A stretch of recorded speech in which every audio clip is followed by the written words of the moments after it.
listening to the X-Zone Broadcast Network, www.xzbn.net. Radio's authority on the world of the paranormal and the science of parapsychology, celebrating 25 years of broadcasting. Broadcasting around the world and to the great beyond.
You're listening to the X-Zone Broadcast Network, www.xzbn.net.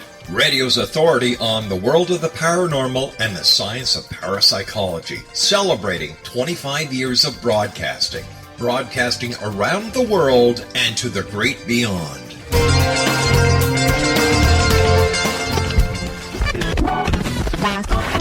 All Hit Radio.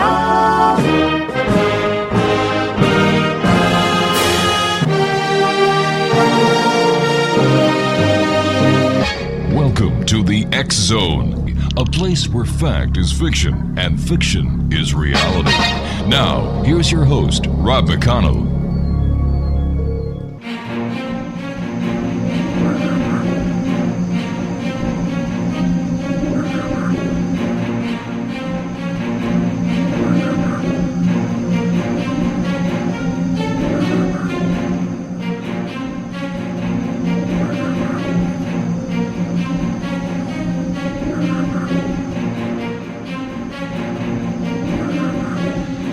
And welcome to the X-Zone, everyone. My name is Rob McConnell, and for the next 4 hours, I am your host. I am your guide as together we cross the time-space continuum to this place that I call the X-Zone.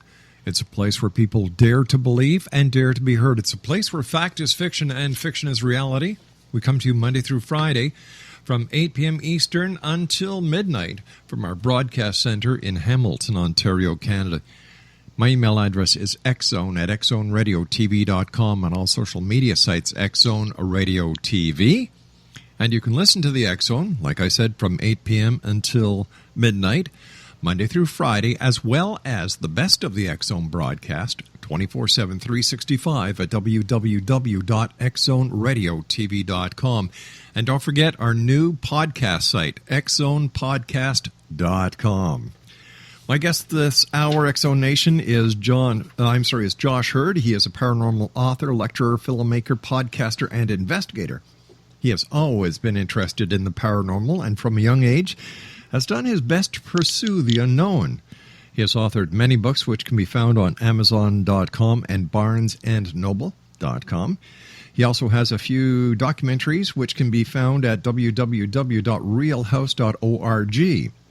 Josh is also a tour guide at the newly opened Malvern Manor, located in Malvern, Iowa. When taking a break from work, which I don't think is very often from what we just heard, Josh really enjoys spending time with his wife and 2 daughters at their home in Iowa now. his website, www.joshherd.net. And Josh, welcome to the X Zone. Hey, thank you so much for having me. All right, so what started you on this quest, this mission? The walking through the forest with a big stick trying to figure out what the hell the unknown is. No kidding, right? I guess I've always been, interested in the paranormal ever since I can remember, really, and going to the library and getting all the spooky books that I could. But it wasn't until I was about 12 or 13 years old, I lost an uncle who was very close to me. And he was quite young when he died. He was only 31 years old. And so it was fairly traumatic for the whole family in general.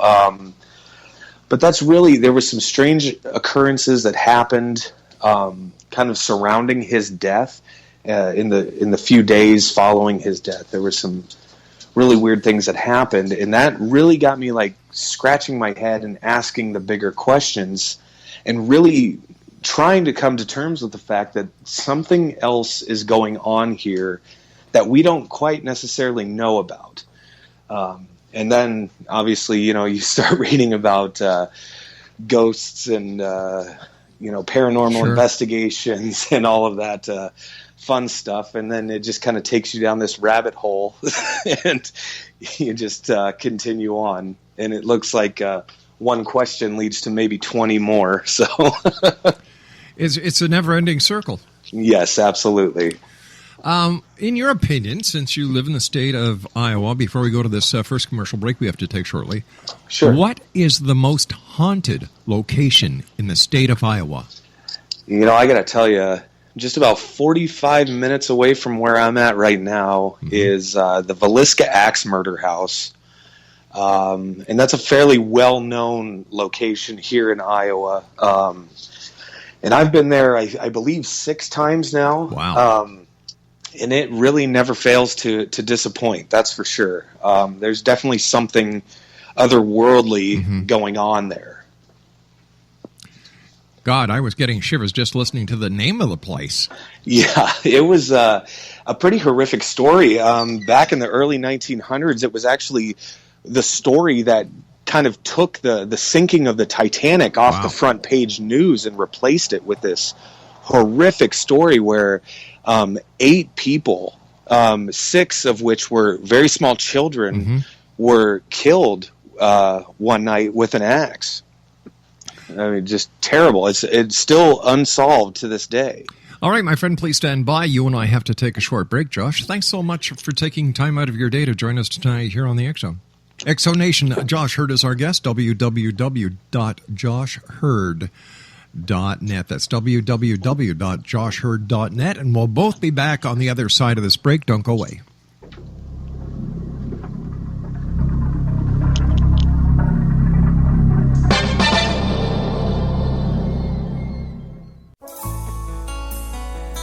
Afterlife expert Roberta Grimes was the first one to say that dying can be fun. Now her best-selling book, The Fun of Dying, is available in stores worldwide.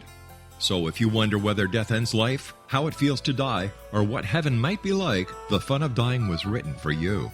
And if you have always been afraid of death, or if you worry that your life has no meaning, let The Fun of Dying ease your fears and bring new meaning to your life. Nothing said in The Fun of Dying is based on the teachings of any religion. Instead, Roberta draws on evidence to explain how death happens, how it feels, and what comes next. A lot of the best death-related evidence was produced in the first half of the 20th century. When it is put together with recent discoveries, it tells a consistent and amazing story. Roberta Grimes blogs and answers questions at robertagrimes.com. Her wonderful book, The Fun of Dying, is available on Amazon and at stores worldwide wherever books are sold. You're listening to the X Zone Broadcast Network, www.xzbn.net.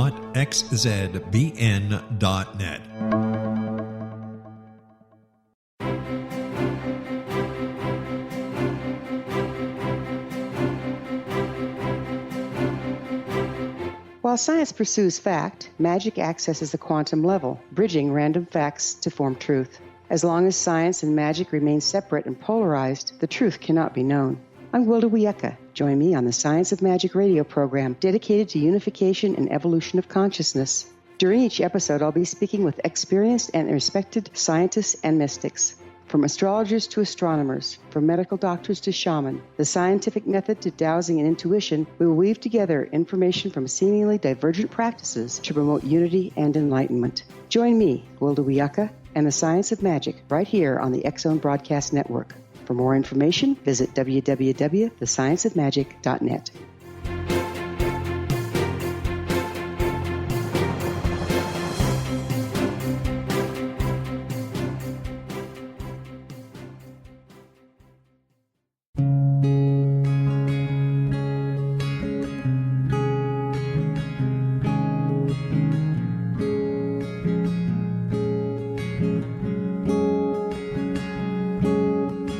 Linnea Starr began to demonstrate a metaphysical connection to the spirit world as a little girl. Her family noticed the connection, but it was a great-grandmother who told the family that Linnea was indeed gifted. The great-grandmother, who was also gifted, felt that Linnea had indeed inherited these attributes. It has been noticed that oftentimes such things are passed down through the generations.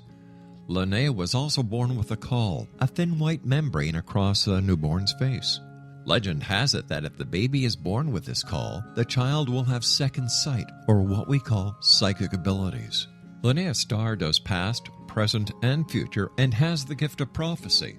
It is written within scriptures that if you are able to give factual information, and prophecies indeed come true, the gift indeed comes from the divine realm. Linnea Starr does large interactive groups as well as private gatherings. For more information on Linnea Starr or to contact Linnea for a one-on-one consultation, visit her website at www.linneastar.com. That's www.linneastar.com.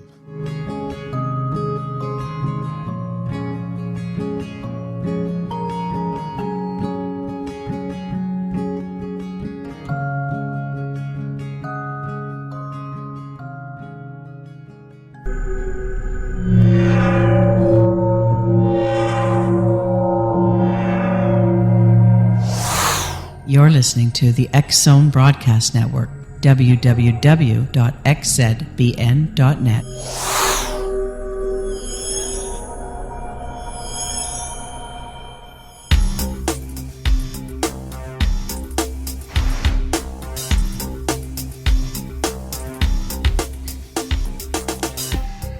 Josh Hurd is our guest. His website is joshhurd.net, and he is a paranormal investigator, author, filmmaker, podcaster, and a guy who likes looking to solve one major mystery that many people, especially on this show, are trying to solve, and that's the unknown. Once again, his website is joshhurd.net. Josh, how many investigations have you done looking for that all-elusive answer to the unknown? I would say easily in the hundreds. I know that for a fact. It's a little ridiculous. I don't have a specific number, but it's easily in the hundreds. Are we any closer to finding out what is the paranormal? I want to think yes, we are. We're coming up constantly every day. It seems like new pieces of technological advancements and things of that nature that we're trying to use to communicate with the other side. Whether or not we're ever going to be able to definitively prove is beyond me. I think some of these things we may just simply not be intended to know.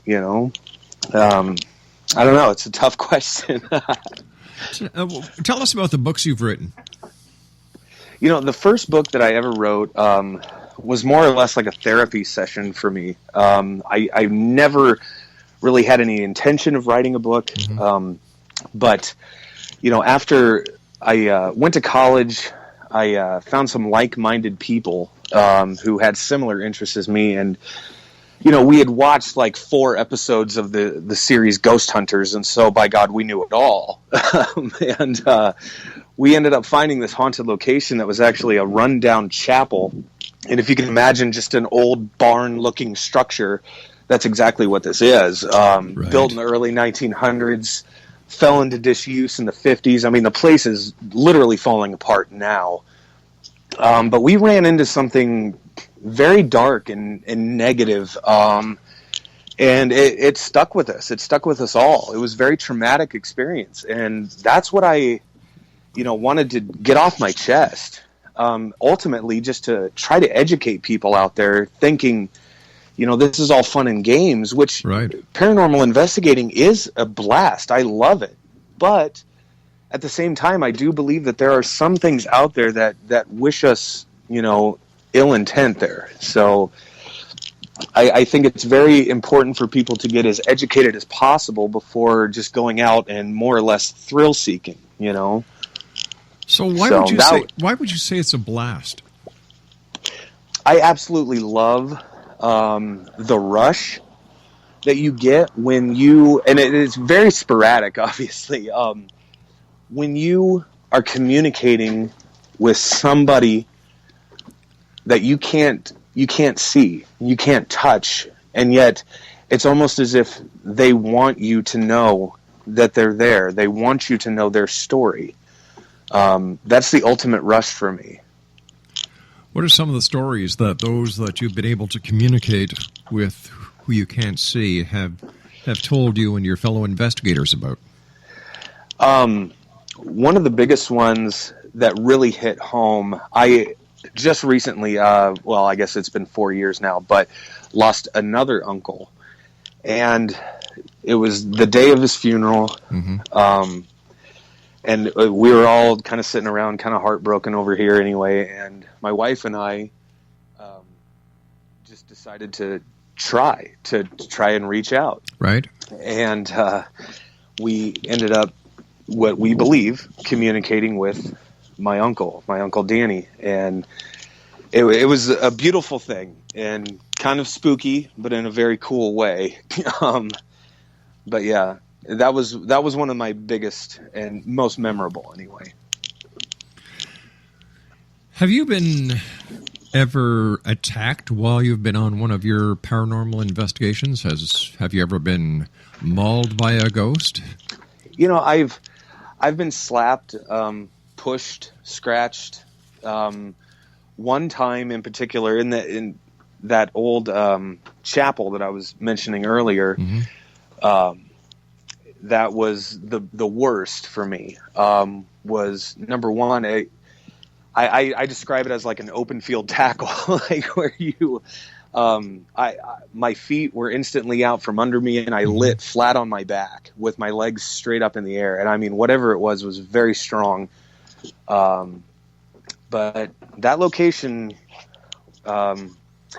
is 100% pure evil in my opinion. And that's why I wrote the book, and that's why the first documentary I ever filmed was basically retelling that book and taking that original team back to that location to try to elicit some kind of a response while educating people. So why is it you think that these entities, these spirits, these ghosts remain in the same place time after time after time after time? You would think that if they wanted peace and quietness, the last thing they do is stay in a place with all these Ghostbusters tromping through. Exactly.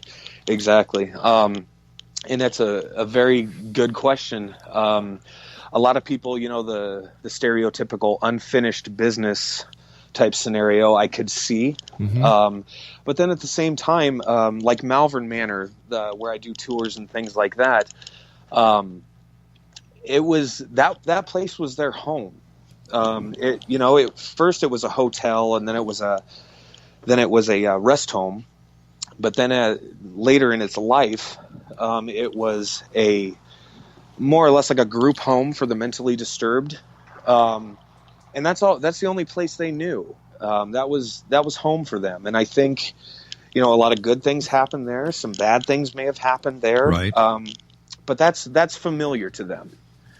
So, what's the history behind Malvern Manor? The history is really sketchy right now.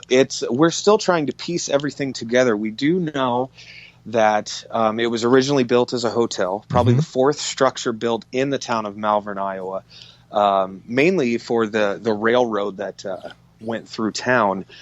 And like I said, then it was a nursing home for a while, and then it was that kind of like a halfway house or a group home for the mentally disturbed and challenged.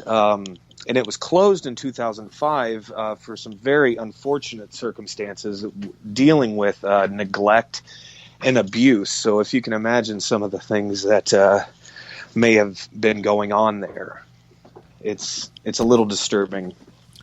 So, do you just investigate ghosts, hauntings, or what other aspects of the paranormal do you and your team actually go out and try to solve with that unknown factor? We are interested in damn near anything. Anything paranormal that we can get our grubby little hands on, we would like to entertain that. One thing that it fascinates me more than anything is aliens and UFOs and things of that nature. However, they also scare the crap out of me. So that's always a rush. But so is it fair to say that ghosts give you a blast and aliens and UFOs scare the crap out of you? There's no happy medium here, exactly. Is there? That would be a very fair assessment. Let me ask you this. You sound like a well-rounded person, family man. You enjoy the thrill of the adrenaline rush of the paranormal. So why is it that ghosts, you have a blast doing that, but you're scared of aliens and UFOs? Like, at least you can see the alien and UFO. You can't see the damn ghost. Yeah, exactly. I think what it is the whole idea of like an alien race coming to the planet, and us not necessarily knowing their intent. With the paranormal and the ghost stuff and all of that, for the most part, you if you do your homework and your history, you may know what you're getting yourself into, right? Or what you may want to avoid. Now, with the aliens, we have no idea. We have no clue whatsoever, and it terrifies me. Let me ask you: is it the fact that you don't know where they're coming from or what the agenda is, or is it the possibility of the good old anal probe that really scares the hell out of you? Yeah, exactly. Exactly. Every time I go to see my doctor and I see a pair of rubber gloves on his hand, I feel, I'm fine, thanks, goodbye. I love it. Oh my gosh! No, it's totally terrifying. I would love to believe that they would be like Alf, from Melmac, and the only thing we have to do is hide our cats, But I think, or Mork from Mork, they may be a little more malicious than that. Like throughout the years, there have been so many cute, cuddly little aliens. Like you just said, you had Alf, and then Robin Williams playing Mork. Let me see who else did. Well, you had E.T. who gave everybody the finger, and everybody loved that one. And let me see, what else did we have? There's been all these fun-filled, warm and fuzzy alien pictures, and then you've got the War of the Worlds. Yes. Independence Day was a great one too. Yes. So who's giving us the mixed messages, or is this just part of the entertainment genre trying to get the biggest buck from every aspect of their audience that they can get? Yeah, I would love to think that it is in good fun type of thing. But then there's this little piece of me that also says you're being conditioned. You're being taught or in some way, shape, or form that this is a general possibility, that this could happen, and you might find yourself in a Will Smith type position. But you know what? This is nothing new, this conditioning, if we want to look at it as conditioning. Exactly. Because when you look at the Bible and all the unsolved mysteries and the unknown in the Bible and how it parallels a lot that is going on from Hollywood these days when it comes to the extraterrestrials, everything from near-death experiences to Ezekiel's wheel can be found in that book. Exactly. So, in your opinion, and I'm going to give you a couple of seconds to think this one over because I've got to take my news break. In your opinion, what part of the unknown does society play in its findings? Now, I'm just going to give you a couple of seconds to think that over, and we'll be back on the other side of this break as we continue here in the X Zone from our broadcast center in Hamilton, Ontario, with Josh Hurd. JoshHurd.net is the website. My name's Rob McConnell. We'll be back after the news. Wouldn't you love to know the secret to everything? Well then, meet Dr. Kimberly McGeorge and her cutting-edge breakthrough knowledge that combines science with possibility. Dr. Kimberly brings real-life answers and healing to those open to alternative solutions. She teaches solution-based programs and classes that will change all areas of your life forever. Specializing in conscious creation, intuitive readings, and energy medicine, you can rapidly shift health, relationships, business, and money and abundance challenges quickly. Receive her best-selling book, Secret to Everything, at no cost by going to secrettoeverything.com/X-Zone. That's right, transformation can start now. Just go to secrettoeverything.com/X-Zone and receive Dr. Kimberly's book for free.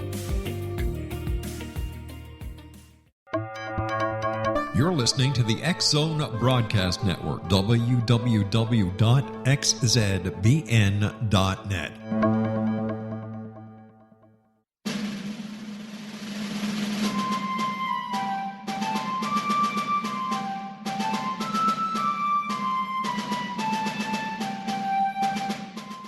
Thomas Jefferson was a Burgess of 27 when he met Martha Wales Skelton, a 22-year-old widowed heiress who was fondly called Patty by her family. They were married on January the 1st, 1772, and they took up residence in a cabin on the building site on top of a Virginia mountain that Thomas had named Monticello.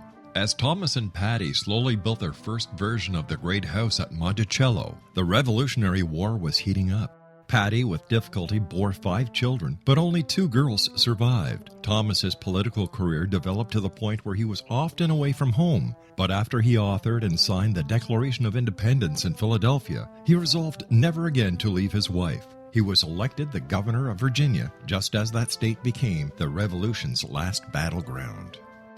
The Revolutionary War ended in 1781, and Thomas gladly retired altogether to my family, my farm, and my books. But Patty continued to want to bear her treasured husband a son, and late in the summer of 1782, she died of kidney failure at the age of 33, 4 months after having borne yet another girl. Thomas was so devastated by her death that he never remarried. He mourned her for the rest of his life, even as he helped to frame the peace in France and then became the first Secretary of State, the second Vice President, and the third President of the United States.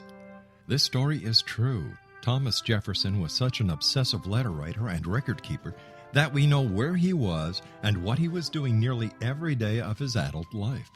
Every significant thing he says in My Thomas comes from his contemporary writings.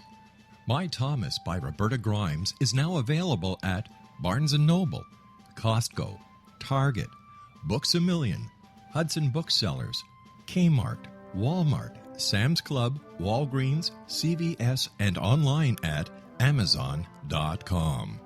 You can visit Roberta Grimes online at www.robertagrimes.com.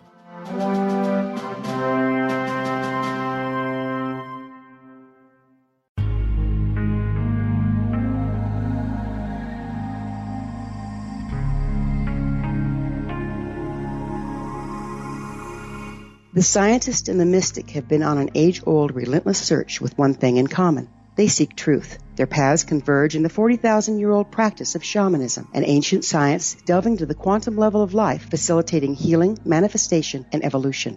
I'm Gwilda Wiyaka. the founder and director of Path Home Shamanic Arts School, a unique Colorado State certified occupational school training shamanic practitioners and teachers.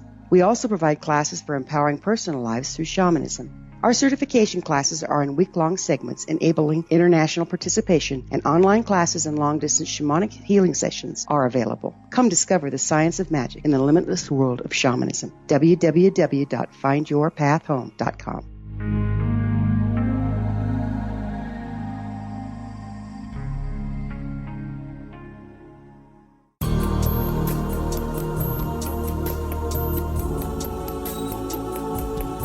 Unwilling to be the government's deadly assassin, gifted psychic Kahara Mitchell went AWOL and ended up buried under rubble in the wake of a great tsunami. She regained consciousness far from Earth on the medical ship of a Daguerrean intergalactic fleet.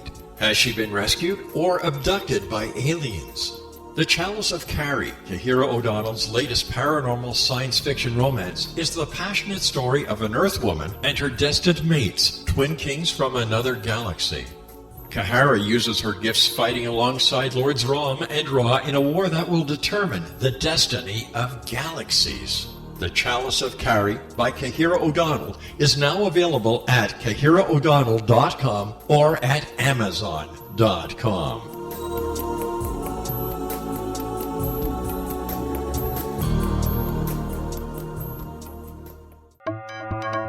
You're listening to the X-Zone Broadcast Network, www.xzbn.net.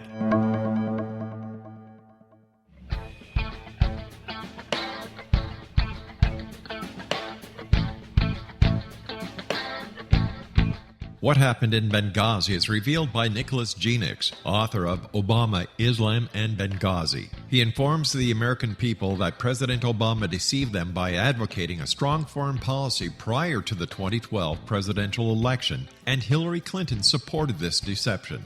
As the title infers, there is a connection between Obama, Islam, and Benghazi. Ample evidence informs Americans that Obama's early indoctrination in the Quran developed an affinity for Islam, why the Quran is the source of discontent in many countries, and why the Obama foreign policy deception led to poor military action and caused the loss of American lives in Benghazi. Genix provides 36 questions for the Select Committee on Benghazi to validate if Americans are justified to mistrust President Obama and Hillary Clinton. An overview of Obama, Islam, and Benghazi is presented on the website www.futureofgodamen.com. That's www.futureofgodamen.com.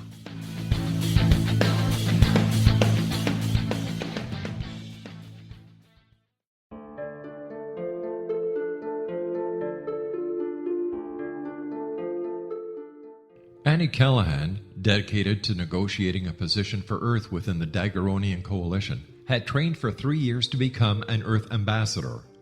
Yet, the very eve of her arrival at the capital ruling planet, she is claimed as destined mate to an oversized, mating-maddened vamp who swears he will never release her. Lord Aztaran, king of the Macian sector, has waited over 900 years for his destined mate. Having found her as an alpha vamp, he is unable to relinquish Annie, virtually holding her hostage until he can claim her. Yet Macians cannot survive without their mate's love. How could he strip her of her citizenship, her ambassadorship, and her freedom and expect to win her heart? With All That I Am by Kahira O'Donnell is the latest book in this exciting series, The Daguerrean Chronicles, guaranteed to keep readers coming back for more. With All That I Am by Kahira O'Donnell is available on Amazon.com and KahiraO'Donnell.com.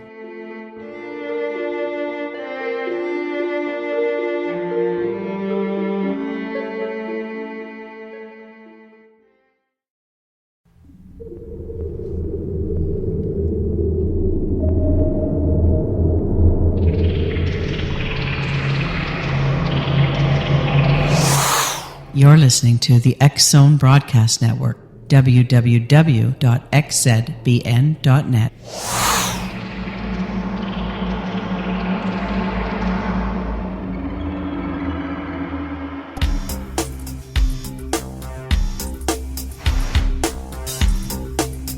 Exonation Josh Hurd is our guest this hour, www.joshhurd.net. So, Josh, in your opinion, what role has the Bible played, or any other religious philosophical book, when it comes to our interest, our quest to discovering the mysteries behind the paranormal? You know, I think you said it best, too, when we were talking about the Bible earlier. You know, there's all of these little clues and hints and things of that nature. I mean, Christianity itself is very, very paranormal in nature anyway. Yep. I mean, I literally just released a book just a few months back called Ghosts and the Bible, very specifically talking about certain things like that. And it's, you know, it's really crazy to me how, and I say this all the time, you know, Christians are some of the first people to dismiss the paranormal, where their entire belief structure is based on the paranormal. It's a little, I don't know, it's a little weird. It's true, because, you know, here you've got the cloud that went to the top of the mountain where Moses received the 10 Commandments that were written in stone. And the list goes on and on and on. Do you think that there was an alien presence one time during our vast history? I would honestly say yes. At some point, there was some form of influence there, whether that's technologically or otherwise. I would definitely suggest that there was some form of influence somewhere.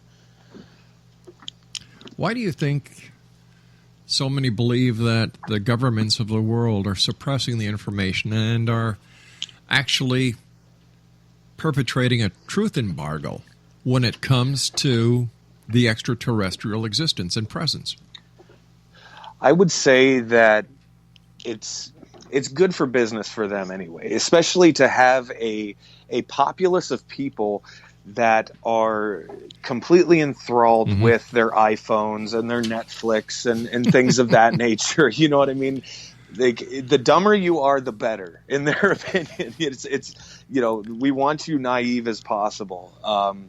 And so, yeah, we look at these alien stories, and if you ever hear it on a news broadcast or anything like that, it's very tongue-in-cheek. It's very tongue-in-cheek, which irritates the hell out of me. It really does, but it is what it is. So I don't know if we're ever going to have that definitive proof that will sway the masses, you know, to believing that there are actually aliens out there, until they just land on the planet and be like, here we are.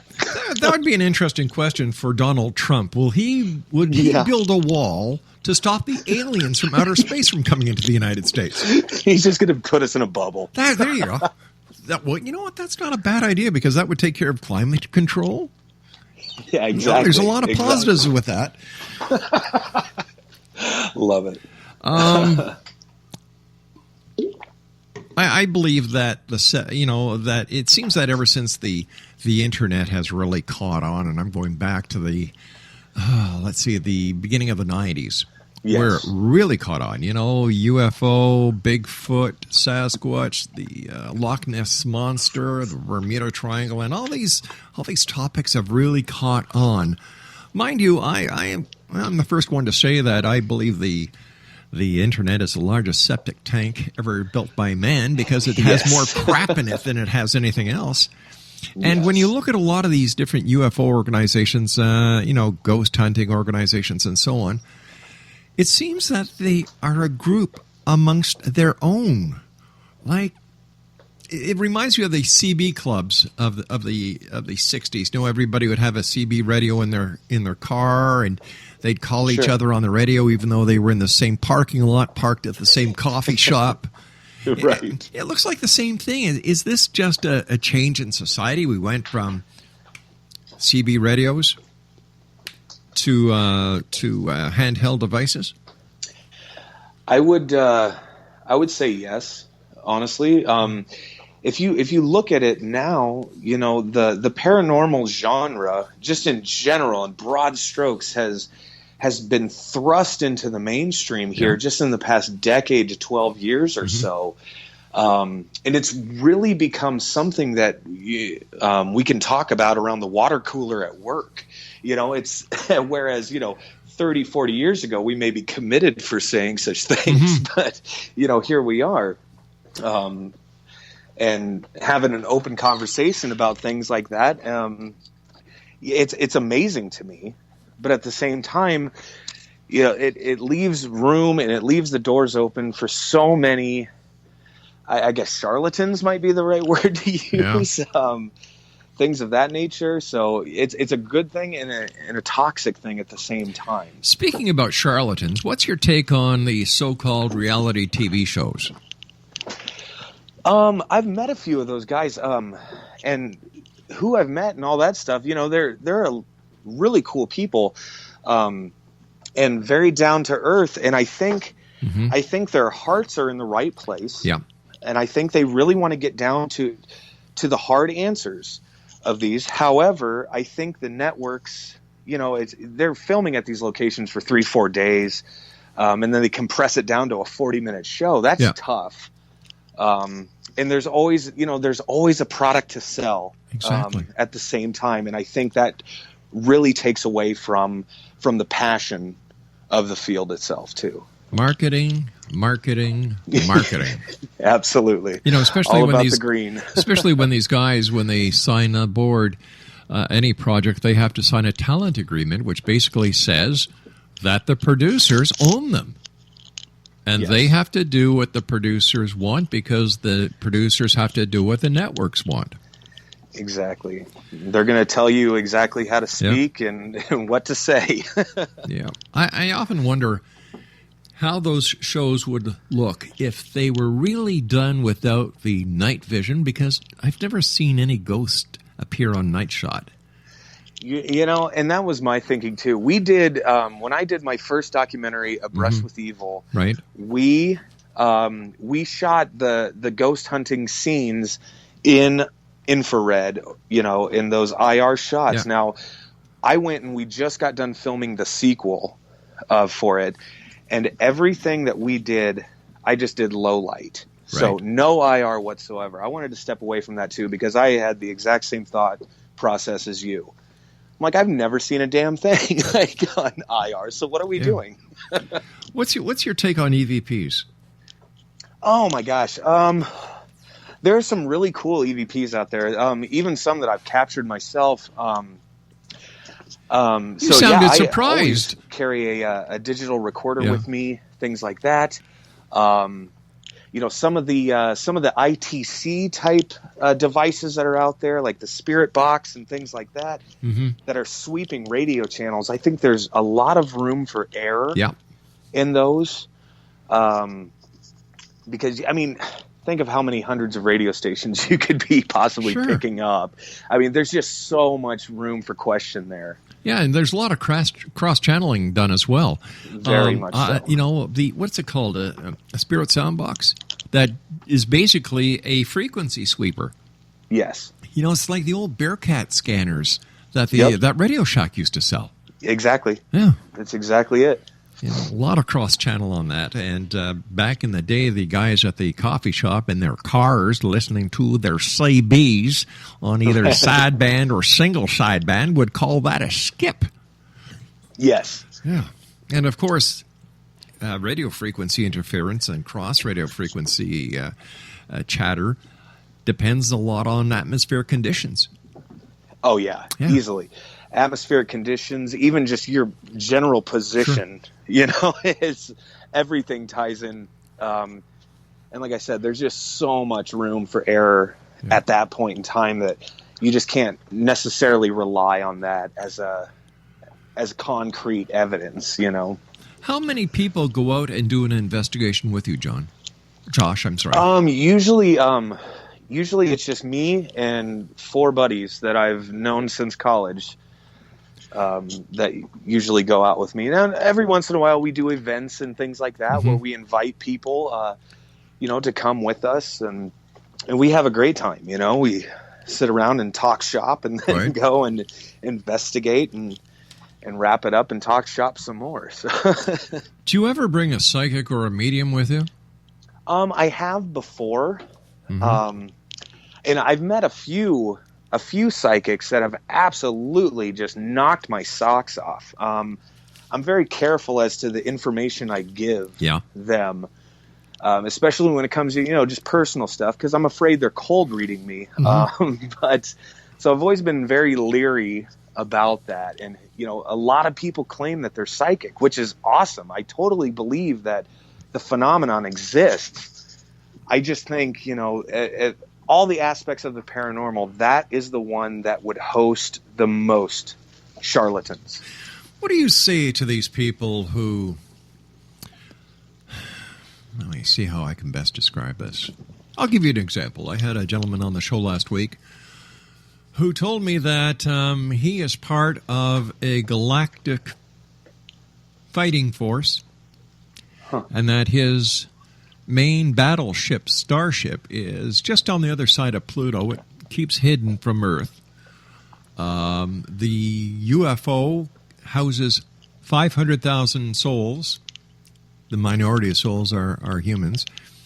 And that he has a daughter on the other side of the Pleiades, on a planet there. Wow. That's a lot to take. Now, I'll just leave you chew through that for a second, and I'll tell you about a young lady I had on the show last week who said that, Moses has appeared to her, who is really an alien, and that he drops in and sees her all the time. Sometimes Moses brings Jesus along with him. And then there was the lady who does psychic surgery with the extraterrestrials in another dimension. Psychic surgery? Yeah. No, I did not say psychosurgery. I said psychic surgery. I don't know if I could necessarily buy into any of it, really, just because I'm more of the person that has to see it, touch it, feel, and experience it for myself to really hop on board with an idea. So you're a normal person. I would hope so. I feel like I'm slipping at times. No, I believe that you've got a built-in checking system that won't let you go over that board. Hell, you don't want to get anal probed by an alien, so you've got to be all there. It's rather hard for anyone trying to come into this. I was going to call it an industry, but you're a nice guy, so I don't want to be insulting. This genre. It is what it is. Into this genre, okay? With all these loony bins out there, and I ask one simple question. All I want is one simple thing in life. I'm not a complicated guy. I'm a very simple life. I believe that life is simple. We complicate the hell out of it. Yes, we do. So when people say, Rob, what will it take for you to become a believer? One simple word: proof. Exactly. Proof. And that's the biggest thing and the hardest thing at the same time. I always say this. I'm like, this paranormal field or whatever that we're in, it's almost like a bad location joke. When somebody's telling a joke and they're like, oh, you just had to be there. Well, it's the same damn thing, because it's like, oh, this amazing EVP came across or whatever, or, oh, you just had to be there. Yep. You had to see it for yourself. It's all of that. And that's why I honestly feel sometimes that we're never going to have this proof. Yeah. Because we can't necessarily prove it to like the hardcore skeptics out there. But not even to the hardcore skeptics, to the person who's able to add 1 and 1 and come out with 2. Exactly. It's not a hard thing. And when you challenge some people, like I do, they get upset with me. Well, I don't think they should be upset in any way. I mean, like you said, all you want is proof. That's it. I mean, and you're getting very outlandish claims with, like, those past guests that you were discussing. I mean, those are very hard pills to swallow. I'll tell you, when they were some of the better, they were some of the sanest ones. We've got about 2 minutes before I've got to go to my break, so I'll share this one with you. This is the final antidote for tonight. I had this guy from someplace in Alberta, which is one of our prairie provinces here in Canada. It's either wheat or cattle. And he said, well, I used to get visited all the time by UFOs. He said, but I took care of them. I said, well, what did you do? Well, I went down to Canadian Tire, you see, and I got myself a big car battery, some wire, and a red light. And he said, I connected that red light to the battery, and I ain't seen any aliens anymore. Neither have any of my neighbors. So I said to him, I said, well, did any of the neighbors ever see the aliens before you put the red light to the battery? And he says, damn it, I never asked. Oh. And that's a true story. Wow. And that's a true story. I want to believe. I do believe. Too. But all I want to see is the proof. And when it comes to Roswell, New Mexico, you know, that famous crash? Yeah. The biggest problem I have with it is something that Stanton Friedman really gets mad at me about. Is because I said, all right, so you've got Jesse Marcel was dispatched out to Brazel's farm. He picks up all this debris, puts it in his Jeep, and what does he do instead of going back to the airbase to maintain the chain of custody?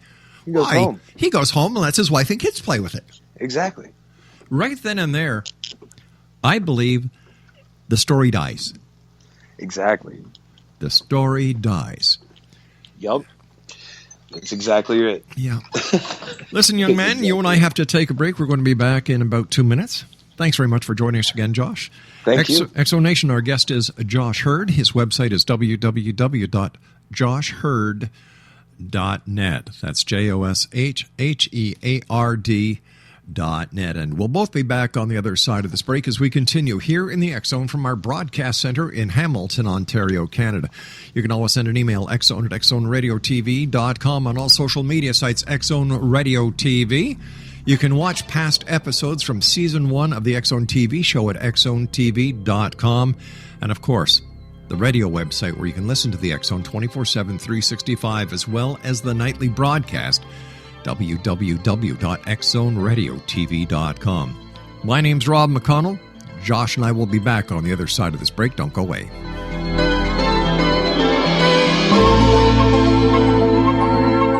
Children aren't the only ones afraid of the dark. Millions of soldiers return from war zones with PTSD, anger, frustration, fear, and loneliness, much of which surfaces during the darkness of the night.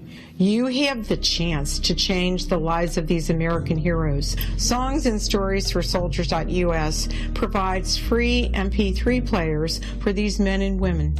With a list of 3 million songs in 16 different styles, 100,000 audiobooks, and 30,000 old-time radio programs, every veteran can find something to soothe and comfort them at no cost. All our players contain an 8-hour audio program designed to help veterans fall asleep.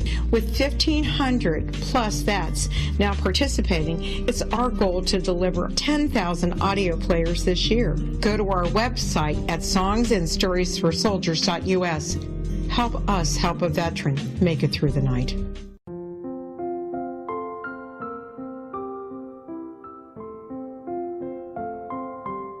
I am Dr. Carl O'Helvey, founder, president of a new cancer foundation focusing on evidence-based physical, mental, and spiritual interventions, including natural cancer cures, prayer, meditation, affirmations, nutrition, and other related holistic cancer prevention and cure modalities.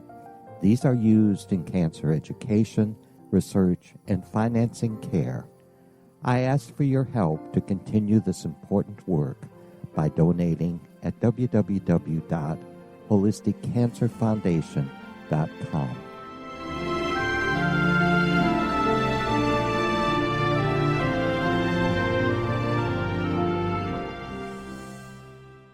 You're listening to the X Zone Broadcast Network, www.xzbn.net. If you enjoy reading a good mystery with a touch of the paranormal, then you'll love From Out of the Woodwork by William S. Peckham. Sean Kennedy, a Toronto contractor, buys derelict houses, guts them, and turns them into multi-family dwellings.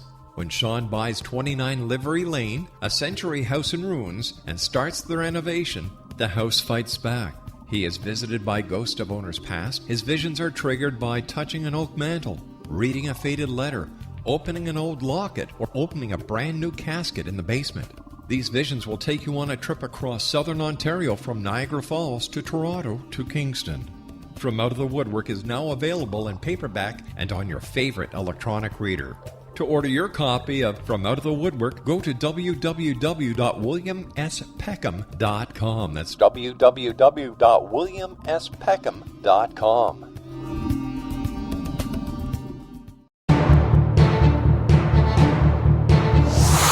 You're listening to the X-Zone Broadcast Network, www.xzbn.net.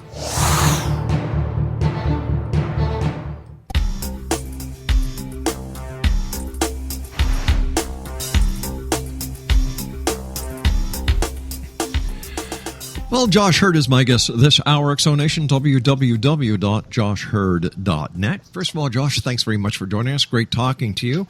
What do you have coming up for yourself and your group, as well as the tours?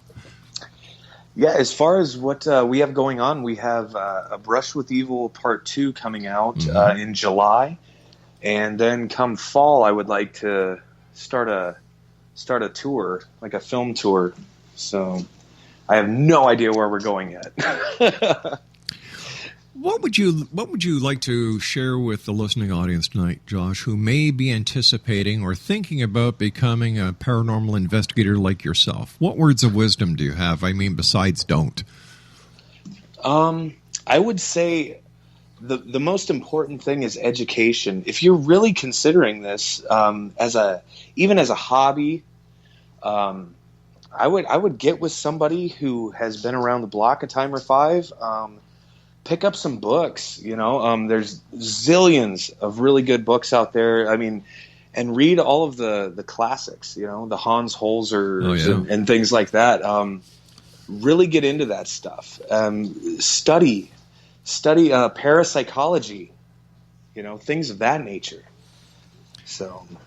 Yeah, and for those of you listening who are not familiar with something called a book, you can find them in something called a library. Yeah. Remember the good old days when people would actually look forward when they're walking instead of, texting? Yes. Yes. There was a cute cartoon that somebody had on the internet. It was this spaceship had landed in the middle of New York City. The aliens are standing out. Their UFO is above. They're standing below their UFO trying to shake people's hands, and people are just walking by texting. And I think that would totally happen. Oh my goodness.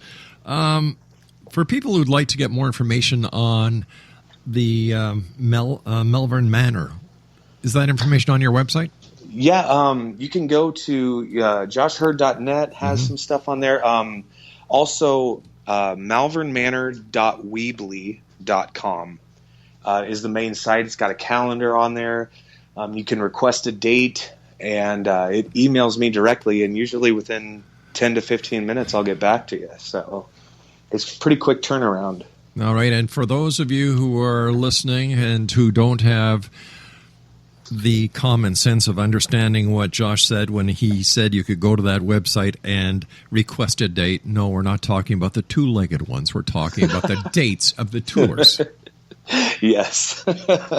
Overnight investigation. Well, wait a second. Say that again. That doesn't sound any better.